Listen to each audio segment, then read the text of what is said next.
Go and speak to her, she likes you so much. What's wrong? I have offended her. Lord help me, thought Levin, and he flew towards the old Frenchwoman with the grey ringlets, who was sitting on a bench.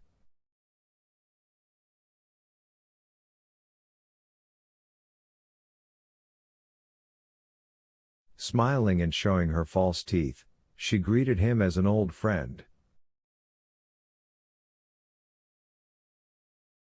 Yes, you see we're growing up, she said to him, glancing towards Kitty, and growing old. Tiny bear has grown big now, pursued the Frenchwoman, laughing, and she reminded him of his joke about the 3 young ladies whom he had compared to the 3 bears in the English nursery tale. Do you remember that's what you used to call them?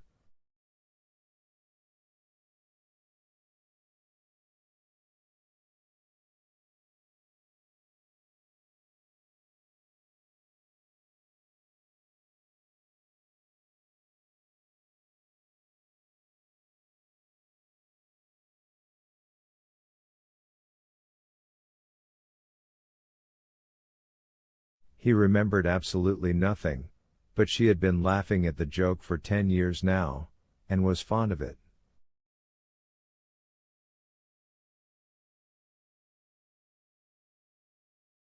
Now, go and skate, go and skate. Our Kitty has learned to skate nicely, hasn't she? When Levin darted up to Kitty, her face was no longer stern, her eyes looked at him with the same sincerity and friendliness, but Levin fancied that in her friendliness there was a certain note of deliberate composure.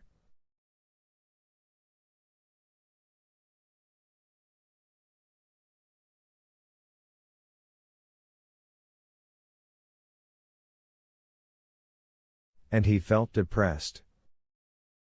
After talking a little of her old governess and her peculiarities, she questioned him about his life.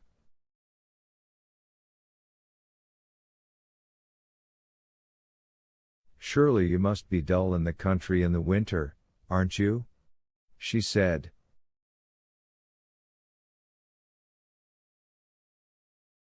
No, I'm not dull, I am very busy, he said, feeling that she was holding him in check by her composed tone, which he would not have the force to break through, just as it had been at the beginning of the winter.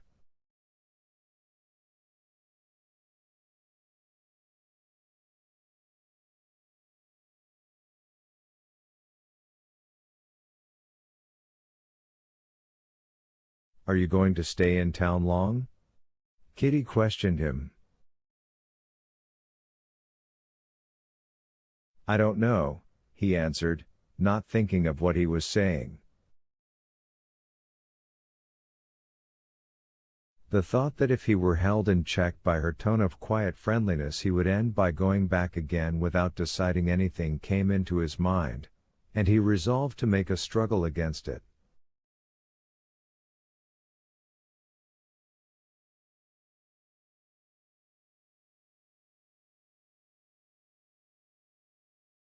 How is it you don't know? I don't know. It depends upon you, he said, and was immediately horror-stricken at his own words.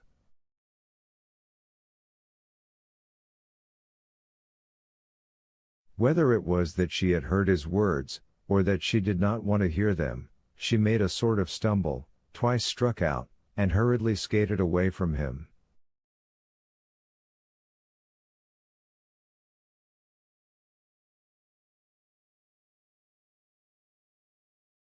She skated up to Mill Linen, said something to her, and went towards the pavilion where the ladies took off their skates.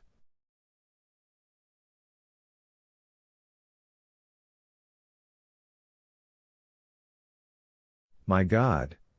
What have I done? Merciful God! Help me, guide me, said Levin, praying inwardly, and at the same time, feeling in need of violent exercise, He skated about describing inner and outer circles.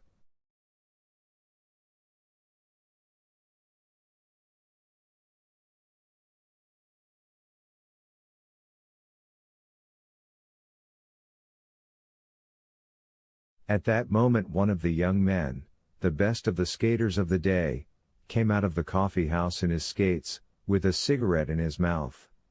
Taking a run, he dashed down the steps in his skates, crashing and bounding up and down.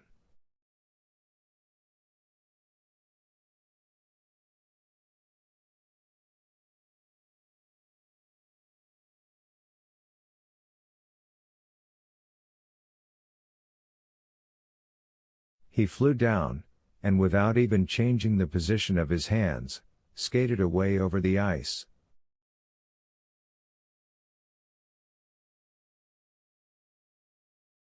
"Ah, that's a new trick," said Levin, and he promptly ran up to the top to do this new trick.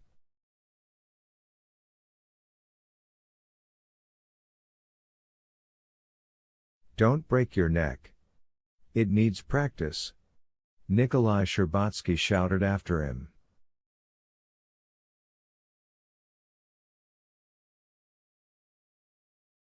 Levin went to the steps, took a run from above as best he could, and dashed down, preserving his balance in this unwanted movement with his hands.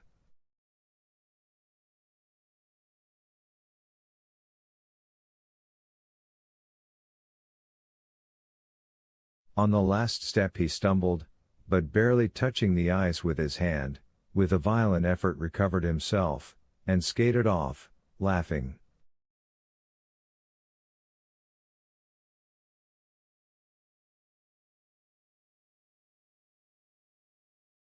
"How splendid, how nice he is," Kitty was thinking at that time, as she came out of the pavilion with Mill Linen, and looked towards him with a smile of quiet affection, as though he were a favorite brother.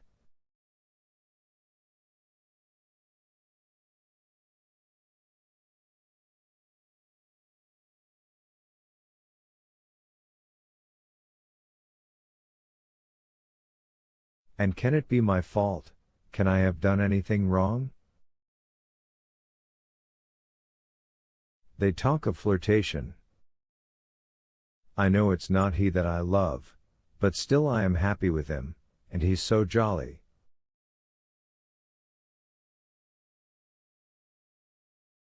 Only, why did he say that? She mused.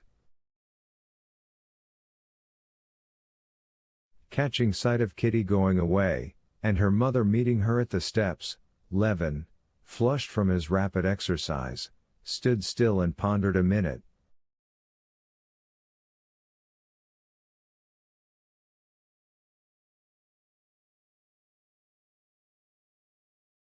He took off his skates, and overtook the mother and daughter at the entrance of the gardens.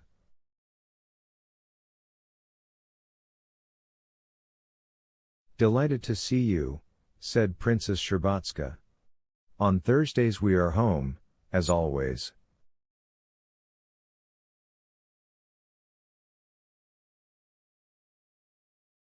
"Today, then?" "We shall be pleased to see you," the princess said stiffly. This stiffness hurt Kitty, and she could not resist the desire to smooth over her mother's coldness.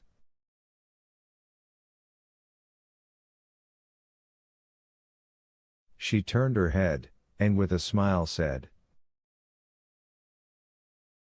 "Goodbye till this evening." At that moment Stepan Arkadyevitch, his hat cocked on one side, with beaming face and eyes, strode into the garden like a conquering hero.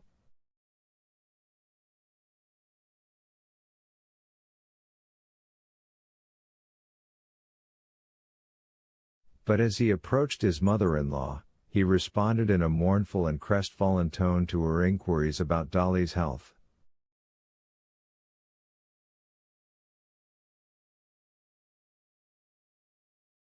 After a little subdued and dejected conversation with his mother-in-law, he threw out his chest again, and put his arm in Levin's.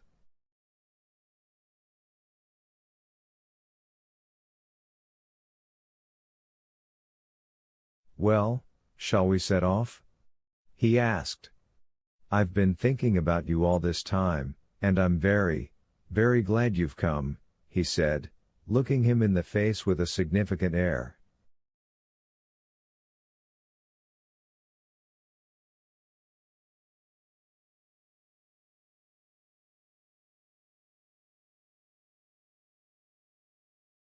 Yes, come along, answered Levin in ecstasy, hearing unceasingly the sound of that voice saying,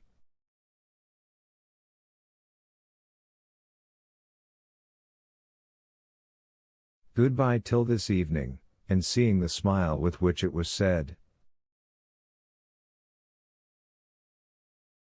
To the England or the Hermitage? I don't mind which. All right, then, the England, said Stepan Arkadyevitch, selecting that restaurant because he owed more there than at the Hermitage, and consequently considered it mean to avoid it. Have you got a sledge?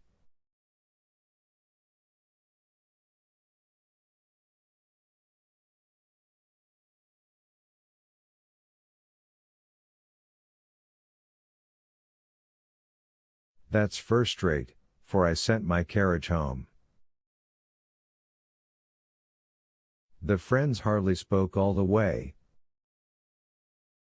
Levin was wondering what that change in Kitty's expression had meant, and alternately assuring himself that there was hope, and falling into despair, seeing clearly that his hopes were insane, and yet all the while he felt himself quite another man, utterly unlike what he had been before her smile and those words, "Goodbye till this evening."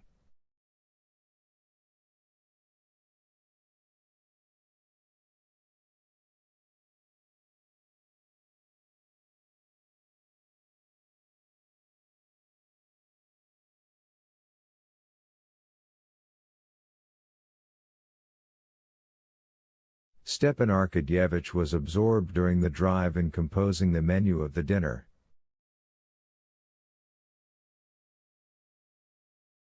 "You like turbot, don't you?" he said to Levin as they were arriving.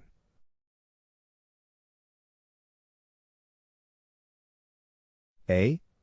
responded Levin. "Turbot?" "Yes, I'm awfully fond of turbot." Chapter 10